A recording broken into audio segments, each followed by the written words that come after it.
الحمد للہ رب العالمین والعاقبۃ للمتقین والصلاة والسلام علی سید الانبیاء والمرسلین اعوذ باللہ السمیع العلیم من الشیطان الرجیم من ہمزہ ونفخہ ونفثہ بسم اللہ الرحمن الرحیم فکیف پھر کیا حال ہوگا اذا جئنا جب ہم لائیں گے من کل امت ہر امت میں سے بشہید ایک گواہ وجئنا اور ہم لائیں گے آپ کو بکا آپ کو علی ہؤلاء ان لوگوں پر شہیداً گواہ یومئذ اس دن یود چاہیں گے الذین کفروا وہ لوگ جنہوں نے کفر کیا وعصوا الرسول اور انہوں نے نافرمانی کی رسول صلی اللہ علیہ وآلہ وسلم کی لو کاش تسوا برابر کر دی جائے بہم الارض ان پر زمین ولا یکتمون اللہ اور نہیں وہ چھپائیں گے اللہ تعالیٰ سے حدیثاً کوئی بات۔ دوبارہ دیکھیں فکیف پھر کیا حال ہوگا اذا جئنا جب ہم لائیں گے من کل امت ہر امت میں سے بشہید ایک گواہ وجئنا بکا اور ہم لائیں گے آپ کو علی ہؤلاء ان لوگوں پر شہیدا گواہ یومئذ اس دن یود چاہیں گے الذین کفروا وہ لوگ جنہوں نے کفر کیا وعصوا الرسول اور انہوں نے نافرمانی کی رسول کی لو تسوا بہم الارض کاش کے برابر کر دی جائے ان پر الارض زمین ولا یکتمون اللہ اور نہیں وہ چھپائیں گے اللہ تعالیٰ سے حدیثاً کوئی بات۔ پہلی آیت کے متعلق صحیح بخاری کے اندر ایک روایت موجود ہے، ایک مرتبہ رسول اللہ صلی اللہ علیہ وآلہ وسلم نے سیدنا عبداللہ بن مسعود رضی اللہ تعالیٰ عنہ سے کہا کہ آپ قرآن پڑھیں،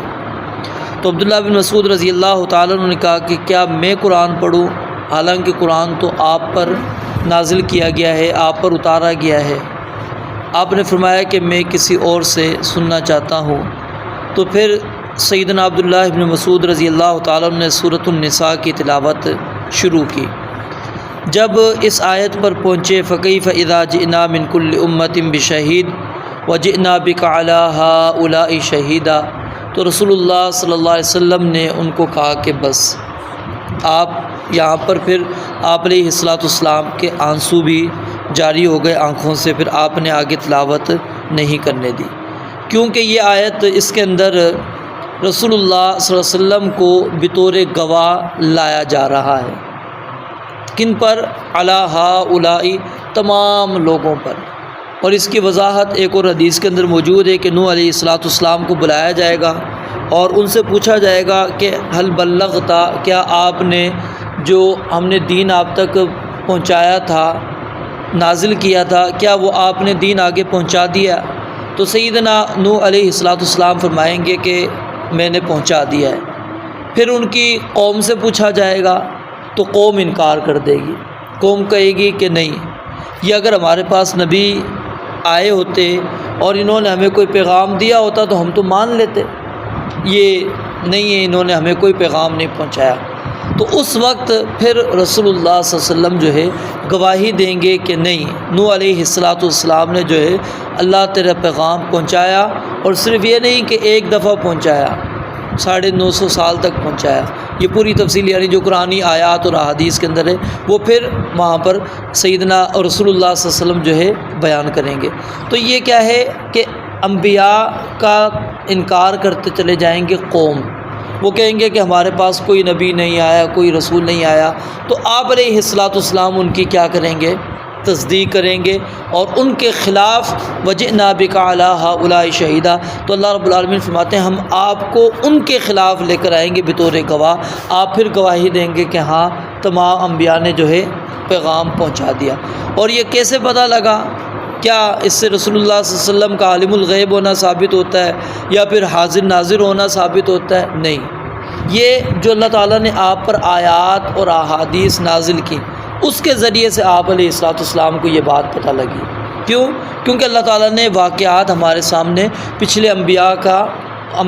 اور ان کی قوموں کے اللہ تعالیٰ نے ذکر کر دیا۔ اور پھر اسی طرح رسول اللہ صلی اللہ علیہ وسلم نے حجۃ الوداع کے موقع پر تمام صحابہ کرام رضوان اللہ علیہم اجمعین اور جتنے بھی موجود تھے اس وقت، آپ نے اس تمام کو یہ بات کہی کہ کیا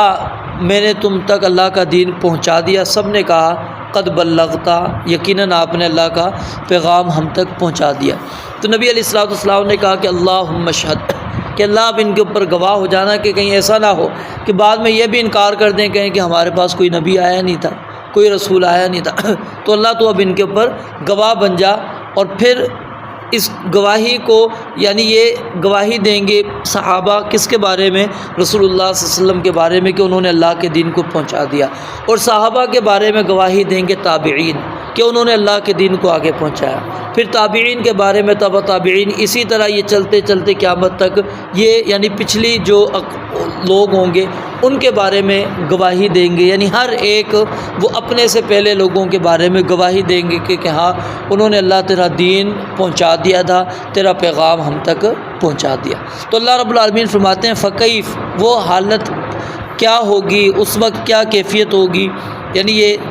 منظر اگر انسان اپنے سامنے رکھے اور پھر قیامت کی وہ سختی کو، اذا جئنا من کل امت بشہید، کہ جب ہم ہر امت میں سے ایک گواہ لے کر آئیں گے، اور یہاں پر جو ہر امت میں سے ایک گواہ آ رہا ہے یہ نبی ہوگا ہر امت میں سے جو گواہی اپنی قوم کے متعلق دے گا۔ اس کے بعد والی جو آیت ہے اس کے اندر اللہ رب العالمین فرماتے ہیں یومئذ یود الذین کفروا، کہ جب کافر لوگ دیکھیں گے کہ اب ہم نے تو نبیوں کا انکار کر دیا تھا، اب ہمارے خلاف ہی گواہی آ گئی کہ نہیں یہ جھوٹ بول رہے ہیں، نبی سچے ہیں، تو اس وقت پھر وہ تمنا کریں گے کاش کہ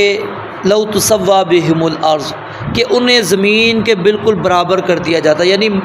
وکنت کیا نام ہے یا لیتنی کنت ترابا، کاش کہ کیا ہو جاتا میں مٹی ہو جاتا، ٹھیک ہے، بالکل ملا دیا جاتا، مٹی کے اندر میں مکس ہو جاتا، مجھے اٹھایا نہیں جاتا۔ اور ایک تفسیر اس کے علماء یعنی مفہوم اس کا یہ بھی بیان کرتے ہیں کاش کہ میں مٹی ہوتا، یعنی انسان بنتا ہی نہیں، مجھے انسان بنایا ہی نہ جاتا کہ میں اللہ رب العالمین کے ہاں پھر جواب دہ ہوتا ہے اس چیز کا کہ میں نے عبادت کی یا نہیں کی، ایمان لے کر آیا نہیں آیا۔ جب مٹی ہوتا تو اللہ تعالیٰ نے مجھ سے اس کے بارے میں سوال ہی نہیں کرنا تھا۔ تو یہ کیا ہے، اس دن وہ خواہش کریں گے۔ اور یہ آیت جو ہے دیگر آیات کے مخالف نہیں ہے، جو سورۃ الانعام کے اندر آئے گی آپ پڑھیں گے، اور دیگر قرآن مجید کے اندر موجود ہے کہ بعض اوقات کیا ہے کہ وہ انکار کر دیں گے، لوگ کیا ہے انکار کر دیں گے اور کہیں گے کہ نہیں ہم نے تو یہ جرم کیا نہیں، یہ ہم پر ظلم کیا گیا، زیادتی کی گئی، یہ لکھنے والوں نے زیادتی کی۔ جب انسان کے اعضاء اس کے خلاف گواہی دیں گے نا، پھر اس وقت وہ کیا ہے اس بات کا اقرار کریں گے کہ ہاں ہم نے شرک بھی کیا، ہم نے کفر کیا، ہم نے یہ کیا، ہم نے وہ کیا، پھر وہ اپنے خلاف دیں گے۔ اور پھر سیدنا غالباً عبداللہ بن عباس رضی اللہ تعالیٰ عنہ ہیں، وہ اس کی یہ تفسیر بھی بیان کرتے ہیں، یعنی مفہوم یہ بیان کرتے ہیں کہ کچھ یعنی مراحل ایسے ہوں گے قیامت والے دن جو 50,000 سال کا دن ہے، اس میں کچھ مراحل ایسے ہوں گے جس میں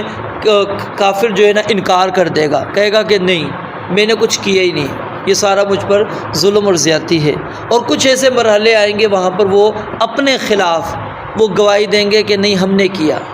ہم نے یہ کیا ہے۔ قالوا بلا قد جاءنا نذیر، آیا تھا ہمارے پاس ڈرانے والا، فکذبنا، ہم نے جھٹلایا، وقلنا ما نزل اللہ من شیء، ہم نے کہا کہ اللہ نے کچھ بھی نہیں اتارا۔ پھر وہ اپنے خلاف ہی یعنی گواہی دیں گے کہ ہاں ہم نے شرک بھی کیا، ہم نے تکذیب بھی کی، ہم نے انکار کیا، ہم نے یہ کیا۔ تو یہ کیا ہے، وہ کچھ مراحل کا یعنی وہ ذکر ہے۔ تو جب اس طرح ہم ان آیات کو سمجھیں گے تو پھر آیات میں کوئی تضاد نہیں رہے گا، یعنی جہاں پر آئے گا کہ وہ انکار کر دیں گے تو یہ ان کے خلاف نہیں ہے کہ جہاں پر وہ اقرار کریں گے، وہ مرحلہ ہے جو قیامت والے دن ہوگا کہ جہاں پر وہ انکار کریں گے، اور جہاں پر ذکر ہے کہ وہ اپنے خلاف گواہی دیں گے، وہاں پر وہ مرحلے کا ذکر ہے قیامت والے دن جہاں پر وہ اپنے خلاف گواہی دیں گے، یعنی آیات کا کوئی آپس میں تضاد نہیں ہے۔ تو یہاں پر عصب الرسول سے مراد خاص طور پہ رسول اللہ صلی اللہ علیہ وسلم ہیں، الف لام کیونکہ یہاں پر آیا ہے کہ اس دن کافر لوگ چاہیں گے اور کہ وعصب الرسول کہ انہوں نے رسول اللہ صلی اللہ علیہ وسلم کی نافرمانی کی، یعنی ایمان لے کر نہیں آئے۔ ولا یکتمون اللہ حدیثا، اور اللہ رب العالمین سے وہ کوئی بات چھپا نہیں سکیں گے، یعنی اگر وہ جھوٹ بول بھی لیں، انکار بھی کر دیں، کہیں کہ سارا جو فرشتوں نے لکھا جھوٹ لکھا، ہم نے یہ کیا نہیں۔ جو انسان کے اعضاء گواہی دیں گے تو کیا کہے گا؟ لما شہدتم علینا، تو ہمارے خلاف کیوں گواہی دیتے ہو؟ پھر یومئذ تحدث اخبارہا بان ربک اوحی لہا، یہ ساری آیات یعنی اس بات پر ہی دلالت کرتی ہیں کہ وہ بندہ انکار بھی کرے تو اللہ رب العالمین فرماتے ہیں اللہ سے کوئی چیز چھپا نہیں سکتے۔ اللہ رب العالمین نے وہ چیزیں جہاں جہاں پر انہوں نے وہ جرائم کیے ہوں گے وہاں پر ان کے خلاف لے کر آ جائیں گے کہ یہ تمہارے خلاف گواہی دے رہے ہیں، تو اللہ سے کوئی چیز اوجھل نہیں رہ سکتی۔ رب العالمین سے دعا ہے اللہ تعالیٰ سمجھنے عمل کرنے کی توفیق عطا فرمائے۔ وآخر دعوانا الحمدللہ۔